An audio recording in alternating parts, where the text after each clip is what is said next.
accept your nomination to be Vice President of the United States of America. U.S. Senator J.D. Vance on Wednesday formally accepted his nomination as Trump's running mate at the Republican National Convention in Milwaukee, Wisconsin. The Trump detractor turned devotee chronicled his hard-scrabbled journey from a difficult childhood to the U.S. Marines, Yale Law School, venture capitalism, and the U.S. Senate. The 39-year-old vowed to fight for the working class if elected, appealing directly to the working and middle classes in Michigan, Pennsylvania, and Wisconsin. The three Rust Belt swing states are seen as likely to decide the November election. This moment is not about me, it's about all of us, and it's about who we're fighting for. It's about the auto worker in Michigan wondering why out-of-touch politicians are destroying their jobs. Vance accused what he described as career politicians, like President Joe Biden, of destroying communities like his industrial Ohio hometown. For half a century, he's been the champion of every major policy initiative to make America weaker and poorer.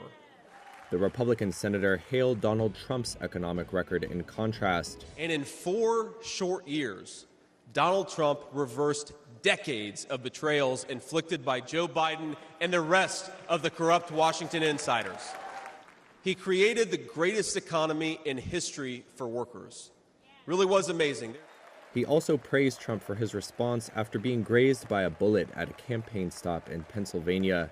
Consider the lies they told you about Donald Trump, and then look at that photo of him, defiant, fist in the air. When Donald Trump rose to his feet in that Pennsylvania field, all of America stood with him.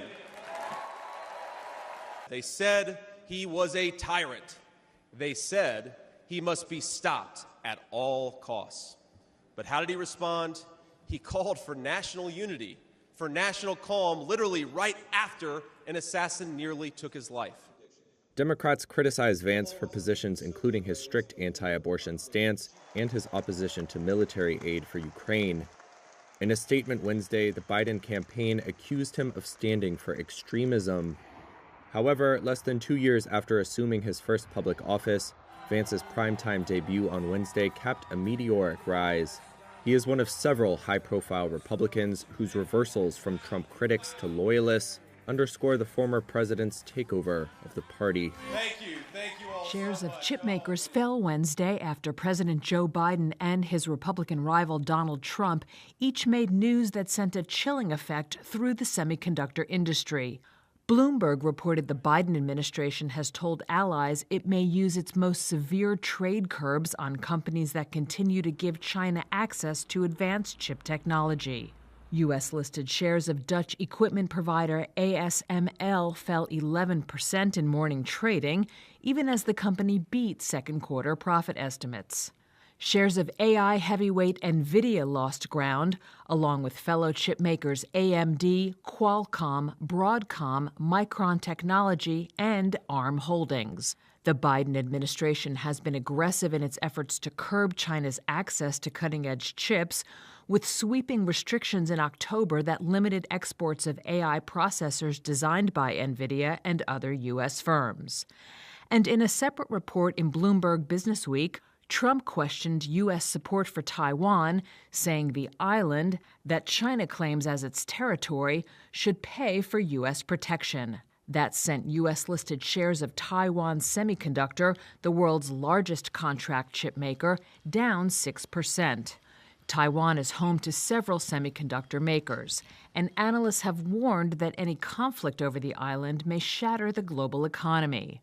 But one chip company bucked Wednesday's downward trend.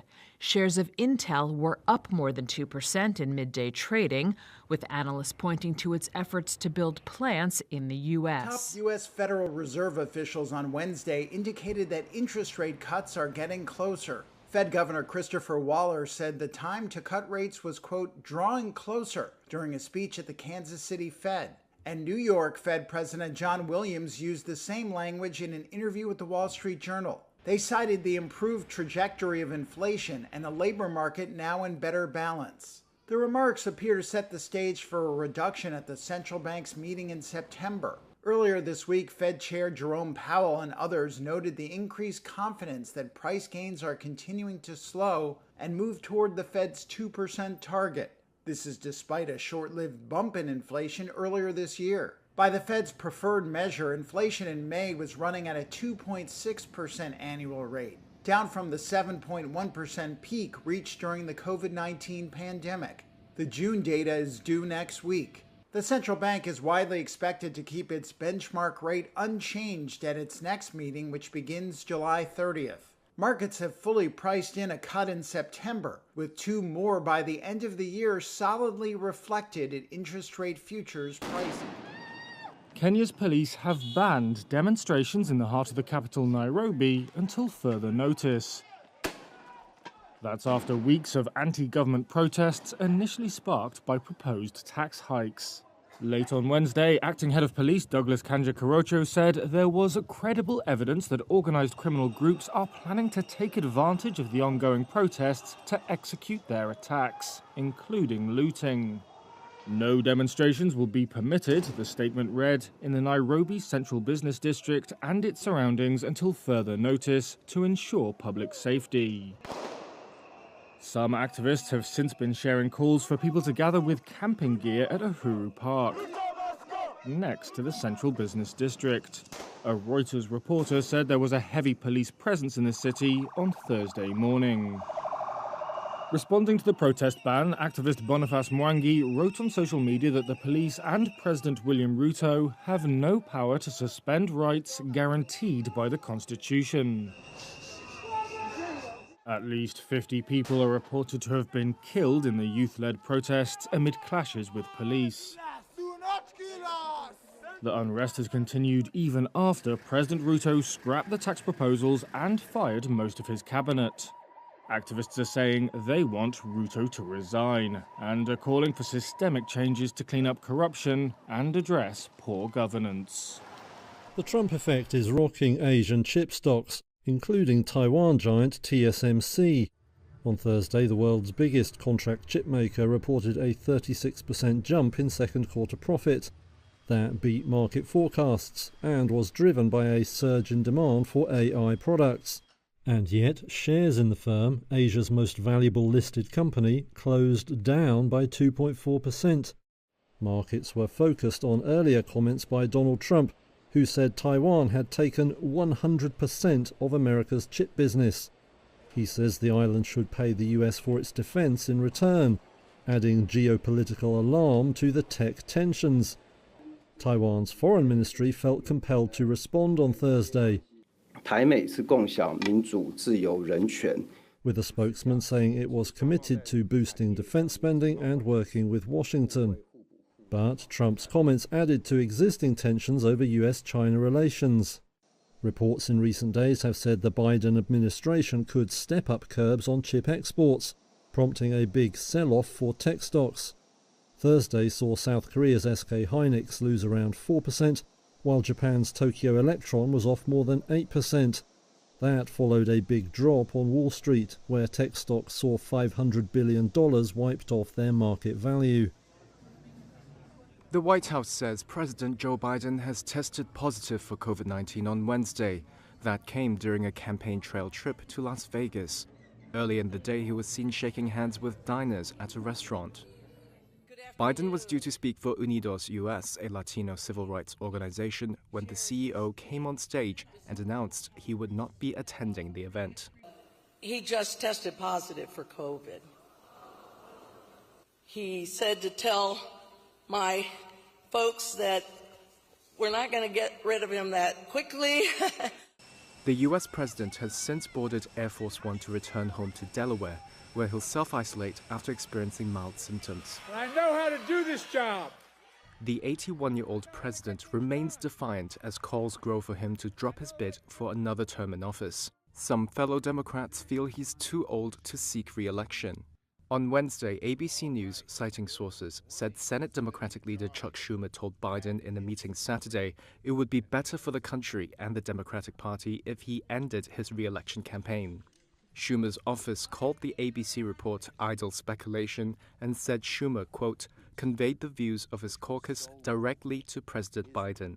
Earlier on Wednesday, House Democrat Adam Schiff came out publicly to call Biden to pass the torch to someone else. A Reuters Ipsos poll that ended Tuesday found some 40% of Democratic registered voters said Biden should drop his re-election bid. Meanwhile, some 65% of independent registered voters agreed with them. Under the once lush slopes of the Nyiragongo volcano in Eastern Democratic Republic of Congo, traders are hard at work.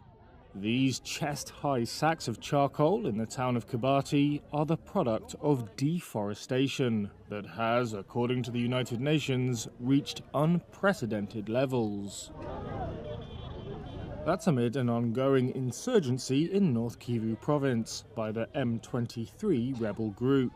The violence has displaced over 1.7 million people, like Jacques Muzayi.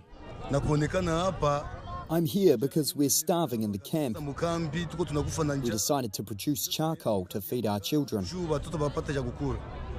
The insecurity has worsened pressure on the region's once densely forested hillsides and the Virunga National Park, home to many of the world's last mountain gorillas. Each morning in Kibati, crowds of locals and displaced people enter the park's territory in search of logs to burn to make charcoal.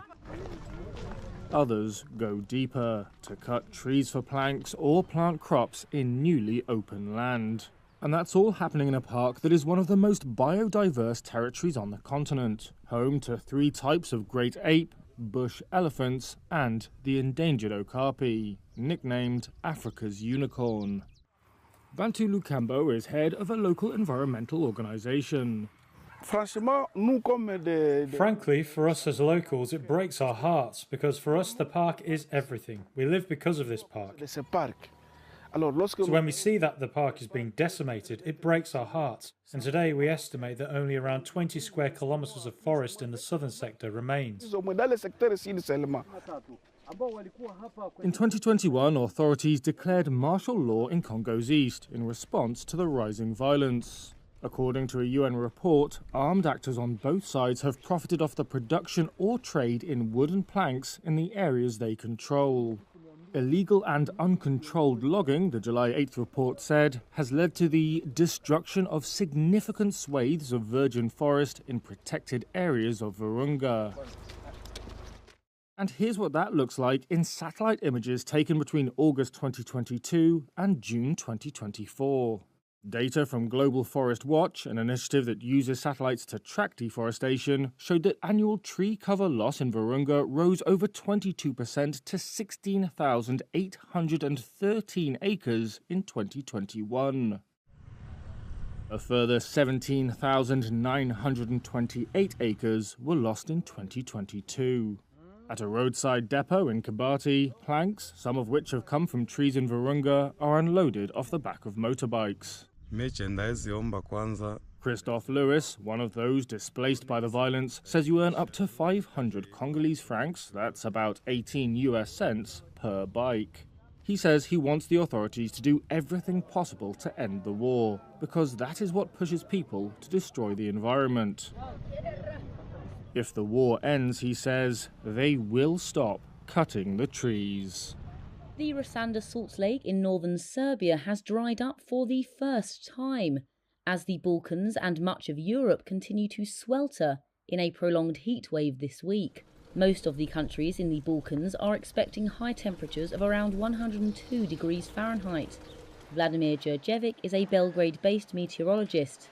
He says climate change could make such super hot summers more frequent. The water supply is under pressure because the heat wave is accompanied by a drought, and people use more water at such high temperatures. As a result, we can already see that in many cities in Serbia, people are having problems with their water supply. The Serbian Salt Lake is known for the healing properties of its mud. A 72-year-old resident told Reuters the area was once a marshland, but now there is no marsh. On Wednesday, Serbia's Public Health Institute declared dangerous conditions in 10 municipalities. Elsewhere in the Balkans, North Macedonia and Albania were battling with forest fires, and Croatia saw the highest ever temperatures in the Adriatic Sea. Searing temperatures have also impacted countries like Greece, France, Spain, Poland and Ukraine.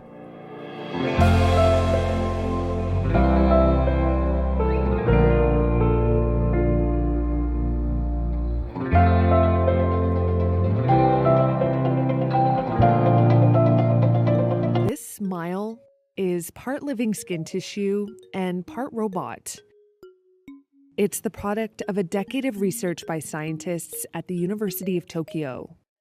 It may look a little eerie, but researchers say it could one day be used for testing cosmetics and medicine, and is an important step in the quest to make more lifelike robots. To create the smiling robot, scientists grew human cells into the shape of a face. The smile is produced from embedded, ligament-like attachments that pull it into a wide grin. Here's lead researcher Shoji Takeuchi. そのリビングスキンをどうやって動かしたらいいかっていう技術が今までなかったんですね。で、そのためにこういうアクチュエーター、あるいはその安価を取り付けることによって、初めてその生きた皮膚をこう動かすことができたというのが僕らの新しい技術かなと思ってます。Takeuchi says living tissue has a number of advantages over metal and plastic, such as skin's ability to repair itself. The hope is to add more features to the lab-grown skin, including a circulatory system and nerves. Takeuchi says the work could potentially lead to safer testing for cosmetics and drugs, or be used to cover robots one day. One problem he still faces is the so-called uncanny valley. That's the unsettling feeling that comes when robots start to resemble humans a little too closely. Takeuchi says he hopes to overcome it. そのアンキャニバリーを超えるためには一体何が必要か、いろんなことは言われてますが、僕はそのうちの一つは素材が重要だと思ってるんですね。で、人間と全く同じ素材で、ロボットを覆うこと、そしてロボットが人間と同じような表情を見せることでアンキャニバリーを超える一つの手がかりになるんじゃないかなというふうに思っています。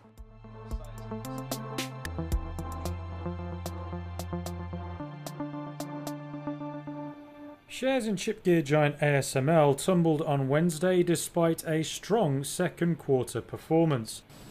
Europe's largest technology company beat forecasts and showed a rise in AI-linked bookings, but investors were alarmed by the possibility of tighter restrictions on the Dutch firm's exports to China. Bloomberg reported Tuesday the US has told allies, including the Netherlands, it may take action to restrict exports of chip equipment to China if they fail to do so themselves. ASML is already restricted from selling most of its advanced product lines in China. The company declined to comment on the report. The Dutch Foreign Ministry could not immediately be reached for comment. New CEO Christophe Fouquet said ASML viewed 2024 as a transition year with broadly flat performance as it prepares for a strong 2025. He said the firm sees strong developments in AI driving most of the industry's recovery and growth. Net income of $1.74 billion for the second quarter was down close to a fifth from a year earlier, but beat analyst forecasts. Revenue fell nearly a tenth to about $6.8 billion, but again beat projections. The stock was down over 7% in early trading. The S&P 500 and NASDAQ tumbled on Wednesday as shares of chip makers plunged. But the Dow extended its string of all-time closing highs as the rotation out of mega-cap tech stocks continued. The blue chip index rose about 0.6%. The S&P 500 dropped 1.4%, and the tech-heavy NASDAQ plummeted almost 2.8%. A report that the Biden administration is considering severe trade restrictions against China exacerbated the decline in chip stocks, with the Philadelphia Semiconductor Index marking its biggest one-day drop since March 2020. But Robert Conzo, CEO and managing director of the Wealth Alliance, thinks the tech pullback is healthy given how high-flying these stocks have been.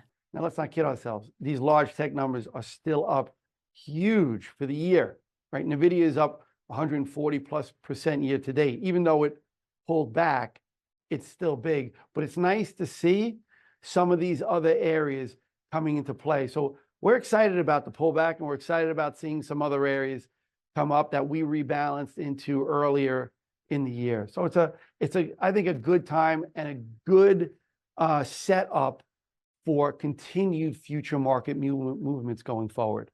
NVIDIA shed more than 6.5%, Meta Platforms lost more than 5.5%, and Tesla dropped more than 3%.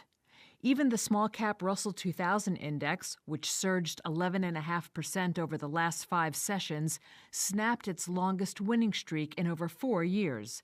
Investors instead showed renewed interest in more undervalued stocks. Among other movers, Johnson & Johnson gained more than 3.5% after posting better-than-expected profit and revenue driven by strong drug sales.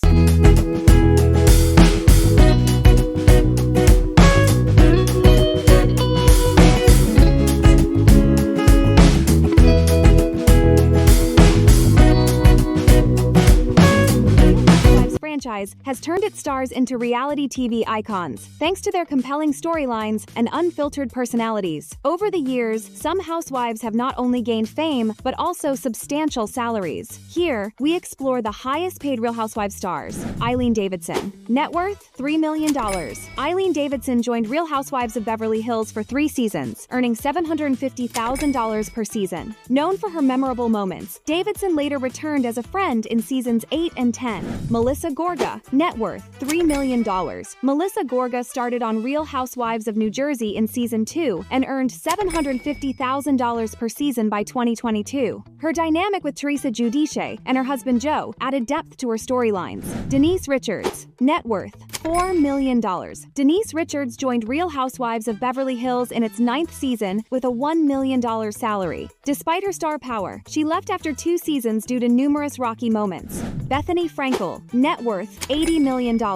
An original housewife of Real Housewives of New York, Bethany Frankel started with a $7,250 salary in season 1 and reached $1 million per season by 2018. Frankel is also a successful entrepreneur and best-selling author. Teresa Giudice. Net worth, $500,000. Teresa Giudice, a longtime star of Real Housewives of New Jersey, earns an estimated $62,000 per episode, totaling over $1 million per season. Her storylines often involve family strife and legal woes. Phaedra Parks. Net worth, $6 million. Before her controversial exit, Phaedra Parks earned $1.3 million per season on Real Housewives of Atlanta. Known for her memorable moments and family drama, she left the show after spreading a damaging rumor. Portia Williams. Net worth, $1.5 million. Portia Williams joined Real Housewives of Atlanta in season 5 and earned $1.3 million by the 12th season. She left the show in 2021, citing self-reflection and personal growth. Cynthia Bailey. Net worth, $2.5 million. Cynthia Bailey, who joined Real Housewives of Atlanta in season 3, earned $1.8 million by her final season in 2016. Known for her friendships and marital drama, Bailey made her mark on the show. Kandi Burruss. Net worth, $30 million. A Grammy-winning songwriter, Kandi Burruss earns $2.3 million per season on Real Housewives of Atlanta. She showcases her entrepreneurial ventures and family life on the show. Nene Leakes. Net worth, $14 million. Nene Leakes, a reality TV icon, earned $2.8 million per season before leaving Real Housewives of Atlanta at the end of season 12. Known for her comebacks and dramatic moments, Leakes remains one of the most popular housewives. These stars have not only entertained audiences, but also turned their reality TV fame into lucrative careers, making them some of the highest-paid personalities in the industry. Space junk is becoming a growing issue as more satellites are put into orbit. But US startup Privateer Space is hoping to help solve the problem with an AI-driven system that tracks, records, and monitors the enormous volume of space junk. The startup says it can warn satellite operators before a collision, which could create even more debris. I think this becomes critical and increasingly more critical as we put more and more assets into space. Privateer's platform, called Wayfinder, uses data from various sources and satellite operators, including the US Space Command. It is already tracking more than 35,000 objects in orbit. Declan Lynch is Chief Revenue Officer at Privateer. To be able to track that many objects and be able to plan and predict where their orbits will be over the next 24, 48, and 72 hours requires a lot of data and a lot of computational power. And we're able to leverage the power of AI to do that in a fraction of the time that it previously took humans to do. This count only includes objects larger than a few inches, or 10 centimeters to be exact. Privateer estimates space debris bigger than a millimeter to be closer to 100 million. Space junk is mainly composed of defunct satellites, spent rocket stages, and fragments from disintegration and collision events. The debris can orbit Earth at speeds of 17,000 miles per hour, and this can pose a significant threat to the International Space Station and operational satellites, many of which are crucial to modern systems on Earth, like communications. As we put more objects into space, we're going to be crowding our orbital highways. And we very much believe that our stewardship of space, or of Earth, doesn't just end at our atmosphere, right? It extends into all the stuff that we're putting into space ourselves. Privateer aims to make its artificial intelligence tracking data available to satellite operators, international space agencies, and scientific communities around the world. Space domain awareness is still, something that many governments are trying to understand, and operators that are putting satellites into orbit at various scales definitely need this capability themselves. This is our ability to visualize that so that satellite operators, have the ability to make a decision, either to avoid the collision if they can, but this is our ability to do this and using AI to plan and predict that at scale.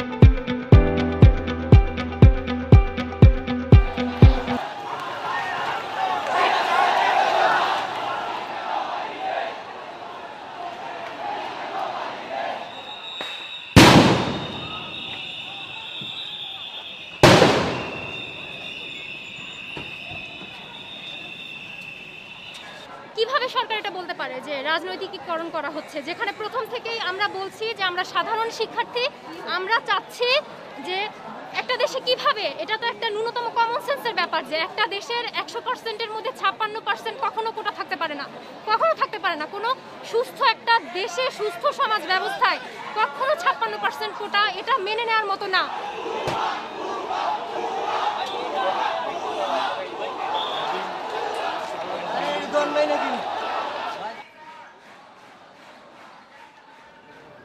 Being the gracious person he is, President Trump bent down to give him a big hug, completely ignoring him in front of everyone and ran straight into my arms.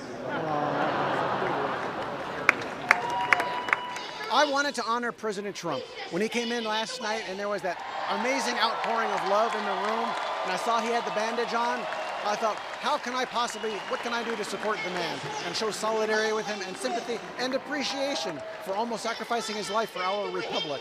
And so that's my intent, just to show honor for the man. Joe was the mastermind, and he's part of our delegation, and in unity with him, I have the female version, he's got the male version, only two genders. It's the least I could do for President Trump.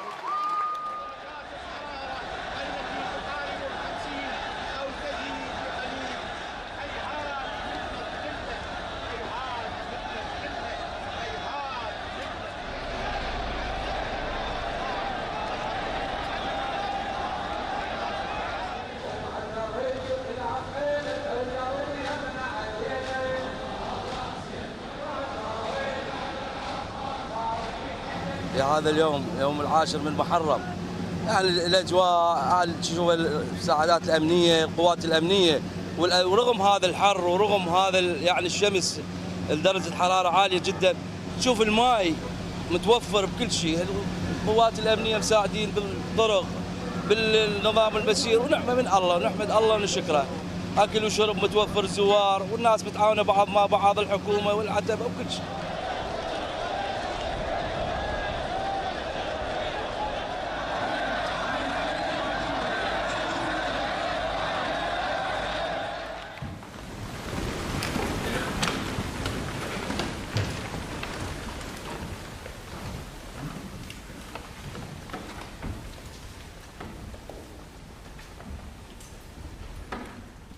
Securing economic growth will be a fundamental mission.